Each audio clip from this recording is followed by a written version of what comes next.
Europe 1, Village Média. Philippe Vandel. Et on a reconnu dans la publicité la voix de Stéphane Bern, dont on parle beaucoup à cause de ses nouvelles fonctions auprès du président de la République. Claire Chazal avec nous dans le Village Média. Je vous présente Johan Rock. Bonjour Johan. Johan Rock a une particularité, ce qu'il voit à la télé, il l'applique à sa propre vie. Et votre week-end, Johan, vous avez dû le passer en édition spéciale façon chaîne d'infos en continu.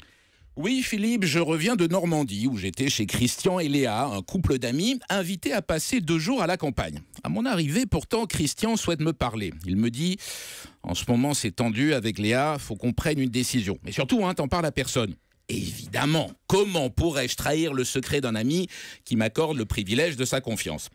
J'envoie quand même un texto à Sophie, la meilleure amie de sa femme, invitée elle aussi. Tu savais que Léa demandait le divorce? Suivi d'un petit chat qui tire la langue, plus 2 flûtes de champagne, plus petit bonhomme qui siffle un pénalty. Oui, le style dépêche AFP, mais rédigé par un ado de 40 ans. Visiblement très affecté par la nouvelle, Sophie répond aussitôt « Ah ouais !» Dès lors, nous appelons les autres convives à se réunir pour une cellule de crise dans la newsroom, le garage. Pour gérer la situation, Sophie et moi formerons un binôme assis côte à côte derrière le capot de l'Austin Mini. Mais très vite, une problématique éditoriale nous divise. Faut-il rendre publique cette information ? Au risque de devoir tous rentrer chez nous samedi midi, alors qu'on avait prévu d'être nourris, logés, blanchis pendant 2 jours. Claire, vous le savez, c'est dans ces moments-là qu'on distingue les vrais professionnels. Sophie me rappelle alors cette phrase d'Albert Londres qui disait « Une affaire d'adultère dans le Calvados en plein week-end, c'est toujours plus vendeur que 2 jours à ramasser des pommes et jouer au Pictionary au coin du feu. » Puis, Sophie rappelle les faits. Selon l'entourage, depuis cet été, la tension était palpable. Mais il est encore trop tôt pour valider la piste d'une rupture. Même si à ce stade, pour Christian, ça sent déjà la pension alimentaire, le bivouac dans un 30 mètres carrés sous les toits et des soirées Tinder 1 semaine sur 2.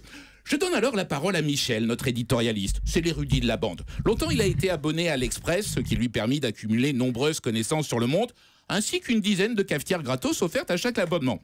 Michel conclura par cette phrase « De toute façon, ils n'allaient pas ensemble ». Merci Michel. Puis nous joignons par téléphone Sylvain, le frère de Léa, en duplex depuis sa table de jardin. C'est là qu'on aurait vu le couple heureux pour la dernière fois. Hélas, la communication est mauvaise. On comprend un mot sur 2. Sans doute un problème technique, ou alors le fait que Sylvain ait entamé l'apéro depuis déjà un moment. Puis, c'est le coup de théâtre. Notre couple star pris dans les phares de la tourmente fait irruption dans le garage. Profitant de notre présence, Léa prend la parole. Je voulais vous annoncer que j'ai trouvé quelqu'un pour ravaler la façade à pas cher. L'été prochain, la maison sera fuchsia. Christian lève les yeux, je comprends qu'il a cédé. Je reçois alors un SMS de Sophie. Je suis sûr qu'elle sort avec le peintre. Décidément, la vie comme l'actualité ne prend jamais de week-end. Nous reviendrons sur les suites de cette affaire dès nos prochaines éditions. D'ici, Philippe, je peux vous l'affirmer, oui, en vrai, on peut vivre comme à la télé. Mais à condition de savoir l'éteindre au bon moment. Europe